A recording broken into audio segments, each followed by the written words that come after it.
Welcome everyone. We're joined today by Peter. Peter, my first question is, do you sometimes wonder what you're doing in men's groups?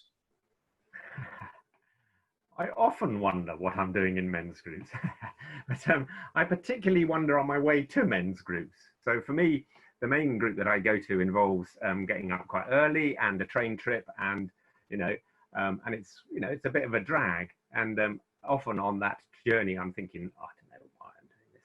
And then, but nearly always, I have to say, once I've got there, sometimes almost instantly, I kind of, it's not remember, is it? But I kind of go, oh right, it's worth me being here. So I definitely wonder sometimes, not in terms of the gender bit, what in the sense of what I wonder in men's group, but what am I doing in a group of people talking about things that care about them? Yeah, definitely I do. Do you feel proud or embarrassed about it? I would say definitely proud. I've been part of two men's groups, but one for so long I can't remember. A very long time, 15 years, something like that, and the other for slightly less. No, I definitely feel proud. Proud might not be quite the right word, but I'm so glad to have done it. I know that it's been a really important part of my life. So in that sense, yeah. And if other people are talking about it, I definitely talk about it. What do your friends think? So I guess a chunk of the friends that I have meet as a men's group where I live. So I'm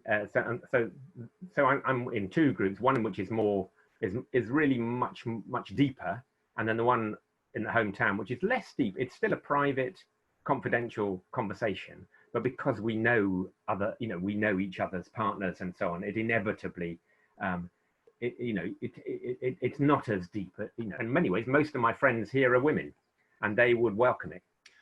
What do you think the popular misconceptions are about men's groups? Gosh, I've never thought about that. I imagine that they're deeply hippie, something that alternative people would do, and getting off on sorrow and guilt, and definitely not for real men, I think. What kind of support do you think a men's group offers? Well, it's definitely different. I mean, with it, a group of men are different, do converse differently, do behave, do behave differently. The group that I'm in here at home, at one point, one of the people very early on said, look, why don't we just have our wives as well? It's like, why don't we, or our partners, why don't we just have a discussion? It's like, and there was a whole discussion around that subject. And he left actually, because it was like, well, I want more interesting conversations. I mean, I don't understand. I haven't got this kind of thing.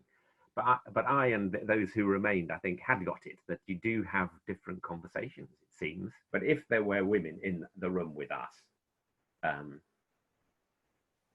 sure, I just know there would be different things I would be saying, because I think I would probably consciously or subconsciously probably be trying to impress them in different ways. I'm just thinking also that particularly if there were women there who were better at it, that might well make me, I put lots of inverted commas around that, but if we were discussing something deeply meaningful, or somebody, if we were going around a circle, there's a woman there and she's really, able to be upset and to cry and to, do things which, perhaps she finds more naturally, I can already feel that kind of going, I would feel, I'm crap at this.